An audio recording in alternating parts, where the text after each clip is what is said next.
آج ہم ایک بہت ہی مشہور کہانی چالاک خرگوش اور شیر پر بات کرنے والے ہیں، لیکن یہ صرف ایک کہانی نہیں ہے۔ ہم یہ دیکھیں گے کہ کیسے ایک اچھا بیانیہ تیار کیا جاتا ہے اور آپ کہہ سکتے ہیں کہ نفسیات کا استعمال کر کے بڑے سے بڑے مسئلے کو کیسے حل کیا جا سکتا ہے۔ اچھا، تو کہانی شروع ہوتی ہے ایک بہت ہی کلاسک لائن سے، ایک گھنے جنگل میں۔ اب دیکھیں، یہ سادہ سا جملہ ہے، لیکن یہ فوراً ہمیں ایک پوری دنیا میں لے جاتا ہے، سیدھا کہانی کے دل میں۔ یہ ایک بہت ہی زبردست تکنیک ہے۔ کسی بھی اچھی کہانی میں ایک کانفلکٹ یعنی ایک ٹکراؤ کا ہونا بہت ضروری ہے، اور یہ کہانی بھی ایک بہت بڑے مسئلے سے شروع ہوتی ہے۔ وہ مسئلہ کیا ہے؟ ایک ظالم بادشاہ جو ڈرا دھمکا کر حکومت کرتا ہے۔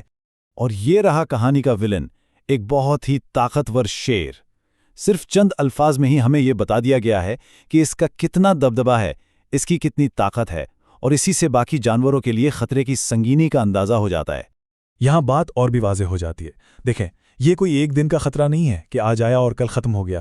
نہیں، یہ تو جنگل کے جانوروں کے لیے ایک مستقل خوف اور دہشت کی حالت ہے جس میں وہ ہر روز جی رہے ہیں۔ تو اب کہانی آگے بڑھتی ہے اور ہمیں امید کی ایک ہلکی سی کرن نظر آتی ہے۔ یہ وہ حصہ ہے جہاں ہمیں مزاحمت کے پہلے آثار دکھائی دیتے ہیں۔ یہاں پر جو مایوسی ہے نا، وہ سب جانوروں میں صاف نظر آ رہی ہے۔ ہرن کی آواز اصل میں ان سب کے مشترکہ خوف کی آواز بن جاتی ہے، اور یہی وہ لمحہ ہے جو ایک غیر متوقع ہیرو کے سامنے آنے کا سٹیج تیار کرتا ہے۔ اور یہ ہے پوری کہانی کا نچوڑ۔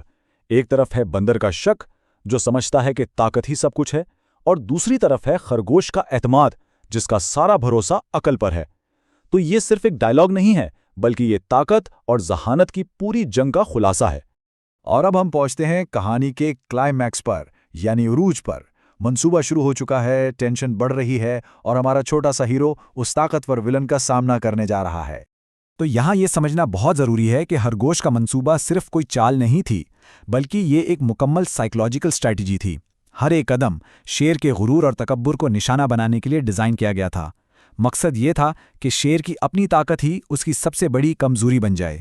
یہ جو لائن ہے نا، اس نے کہا ہے کہ وہ اس جنگل کا اصلی بادشاہ ہے، یہ اس پورے منصوبے کی جان ہے۔ یہ ایک ایسا جھوٹ ہے جسے بہت سوچ سمجھ کر تیار کیا گیا تاکہ شیر کا غرور بڑھ کے وہ غصے میں آئے اور لاپرواہ ہو جائے۔ چلیں اب دیکھتے ہیں کہانی کا وہ حصہ جہاں سارا منصوبہ کامیاب ہوتا ہے۔ یہ وہ لمحہ ہے جب کلائمیکس اچانک اور بہت ہی ڈراماٹک انداز میں اپنے انجام کو پہنچتا ہے۔ کہانی یہاں ایک لمحے کے لیے رکتی ہے، ایک سسپینس پیدا کیا جاتا ہے۔ ہمیں بھی وہی سوال سوچنے پر مجبور کیا جاتا ہے جو شیر کے ذہن میں تھا۔ آخر کنویں میں تھا کون؟ اس نے دیکھا کیا تھا؟ اور پھر ہوتا ہے وہ زبردست انکشاف۔ شیر کو کسی دوسرے شیر نے نہیں ہرایا، نہیں، اس کی شکست کی وجہ اس کا اپنا غرور، اس کا بے قابو غصہ اور حقیقت کو نہ پہچان پانا تھا۔ اسے تو اس کی اپنی ہی پرچھائی نے مار ڈالا۔ اور بس یہی اس کے تکبر کا فوری اور آخری انجام تھا، ایک بہت ہی تیز اور بالکل ویسا ہی انجام جس کا وہ حقدار تھا۔ اور یہ سب ممکن ہوا صرف اور صرف خرگوش کی ذہانت کی وجہ سے۔ شیر کی اتنی بڑی طاقت اس کے کسی کام نہ آئی۔ تو اب آتے ہیں کہانی کے نتیجے پر اور دیکھتے ہیں کہ یہ کہانی کیسے ختم ہوتی ہے اور اپنا وہ سبق کیسے پکا کرتی ہے جو آج بھی اتنا ہی اہم ہے۔ تو آخرکار مسئلہ حل ہو گیا، جنگل میں پھر سے امن قائم ہو گیا، اور ہیرو کی کامیابی کا جشن پوری کمیونٹی مل کر منا رہی ہے، سب آزاد ہو گئے۔ اور آخر میں آتا ہے کہانی کا وہ مرکزی سبق جو نسلوں سے دہرایا جا رہا ہے: عقل طاقت سے بڑی ہوتی ہے۔ یہ صرف ایک کہاوت نہیں ہے، بلکہ یہ ایک ایسا اصول ہے جسے اس پوری کہانی نے عملی طور پر سچ ثابت کر دکھایا۔ تو آخر میں یہ پرانی کہانی ہمیں ایک بہت اہم سوال پر سوچنے کے لیے چھوڑ جاتی ہے۔ آج کی دنیا میں ہم اپنی زندگی کے طاقتور شیروں کا سامنا کیسے کرتے ہیں؟ چاہے وہ کوئی بڑا مسئلہ ہو، کوئی چیلنج ہو یا کوئی مخالف، ہم ان کا مقابلہ کرنے کے لیے طاقت کے بجائے عقل اور حکمت عملی کا استعمال کیسے کر سکتے ہیں؟